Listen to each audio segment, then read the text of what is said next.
everyone. Last time we talked about user mode rootkits. Today we're going to be talking about even more exciting topic, Windows kernel rootkits in 32-bit. Before we jump into discussion of how Windows kernel works, let's get to our previous example where we described how benign application try to access and enumerate the directory and find the files which are stored inside that directory.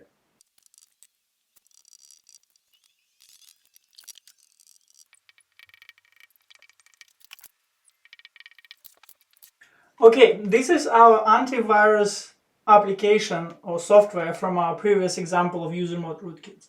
This software called av.exe calls the instruction through import address table and calls the find first file API, which is actually located in kernel 32 DLL. The kernel 32 executes some code, but then it actually calls nt-query dictionary file inside nt-dll. And here we go, inside nt-dll. nt-dll does not actually implement that function. Instead, it calls the system call using sysenter instruction. Sysenter instruction enters the kernel mode from a user mode in a thread context. Using MSR register, it's finding system service dispatcher or KI system service. That dispatcher, using the value from EIX, finding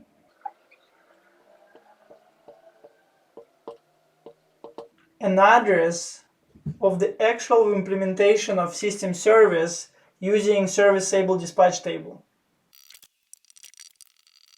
This pointer actually points to ntos kernel.exe, which is a kernel of Windows which implements nt-query dispatch directory file. However, in this case, because it is a file system service, instead of implementing inside ntos kernel.exe,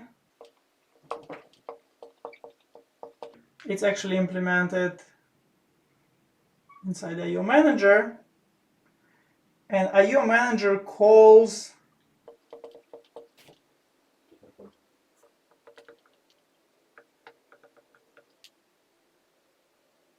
file system driver and then device driver. That's pretty much how the benign execution of find first file API function actually happening. So now imagine we have a malware.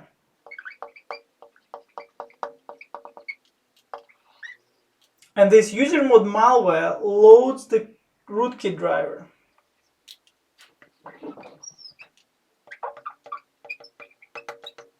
So what this rootkit can do to hijack execution of the benign query of the API?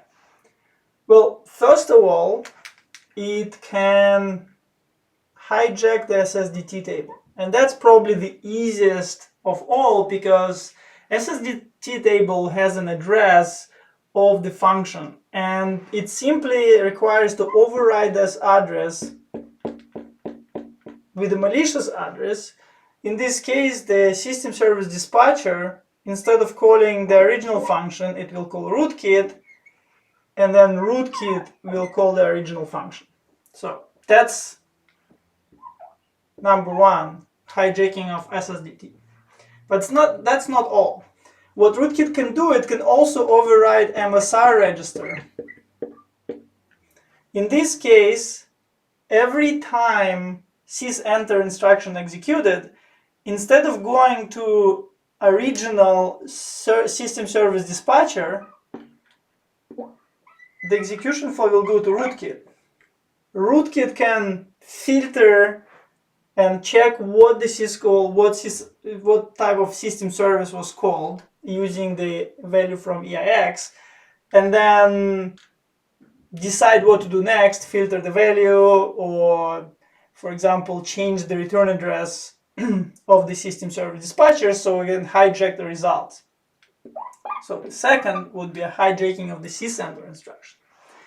Again, that's not all. What we can also do, similar to user mod, the rootkit can patch the code of antivirus kernel.exe and again hijack of execution of this function. That would be third type. Another way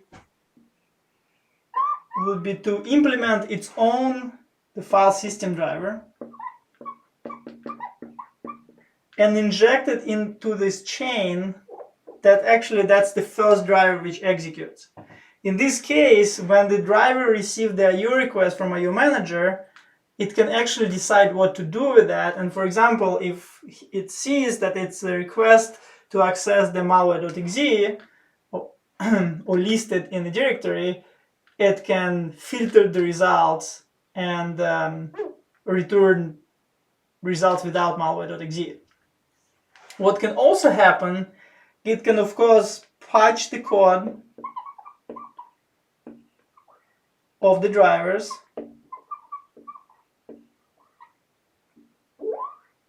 right, so that would be number 4 type. The patching the driver code would be number 5. In this case, again, the execution flow will be intercepted inside the driver. Drivers also have a tables which represent addresses of their major function which process IRP. IRP stands for input request packets. So when they come from IO manager, each driver specifies which method would actually process those IO requests. And those are the tables with the addresses of the methods inside the driver, so those can be hijacked as well. And that would be type number 6, when the IRP table hijacked. And as you can see here, there are so many different places which can be hijacked inside the Windows kernel. It's pretty much the whole board is light up. And that pretty much was the problem inside Windows kernel 32-bit, that when if Rootkit got into the kernel and start hijacking execution and messing around with data, it was very difficult to actually bypass it and get rid of it, because it was so powerful. It could actually hijack execution in so many different places inside Windows kernel. When we're talking about Windows kernel rootkits of 32-bit, another very powerful techniques which exist called DCOM, or direct kernel object manipulation.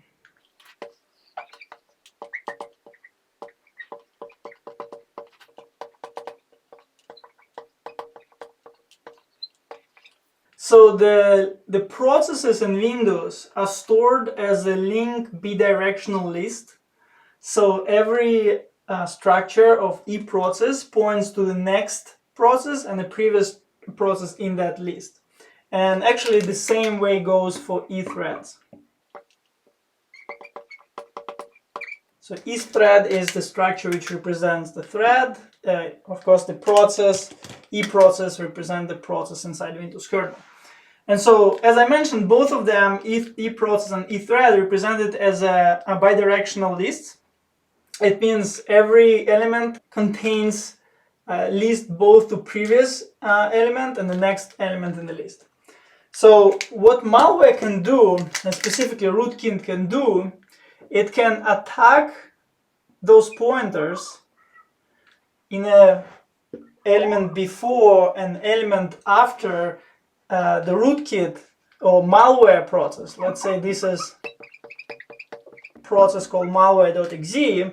So what it would do, it would attack those structures and specifically modify these pointers to point to process before the rootkit or malware and after the malware. In this way, when antivirus software tries to enumerate all the processes on the system or enumerate all the threads in the system, it actually cannot find eProcess structure associated with malware.exe. In this case, it's kind of the lost process. It exists, it runs, but antivirus solution cannot actually find it. And so that was a very powerful method to hide processes and threads from anti-malware solution, or even from user, if user uses task manager to search for the running processes, and hide malicious process on the system actively without modifying any kernel code or system service table, dispatcher table, by just modifying pointers in that list. So it's very small modification in terms of size, right? It's just a few pointers, but it's very powerful to hide the processes. Today, we discuss with you Windows kernel rootkits for 32-bit Windows operating systems, and now hopefully you learn why they were so powerful and so difficult to deal with between 2005 and 2010, when Windows XP was the most dominant operating system, and Windows kernel was still in a very, very active, explosive phase of exploration. So it was very hard for anti-malware, antivirus vendors to catch up with the rootkit developers, because it's much easier to develop the rootkit because, you know, even if it crashes, it doesn't need to be extremely stable and work on every single operating system. While when you're developing anti-rootkit solution, you have to test it in so many different ways. And because the rootkit could really patch anything inside the kernel, and any mistake or any error inside the kernel is very costly, it caused blue screen of death, a complete crash of the Windows. It means that the rootkit could really hijack the execution flow anywhere, hide anything, and it was very, very powerful and very hard to deal with in 2005 to 2010 period. Thanks very much for listening to the end of this video. Please stay tuned and subscribe, and hopefully I see you in the next videos.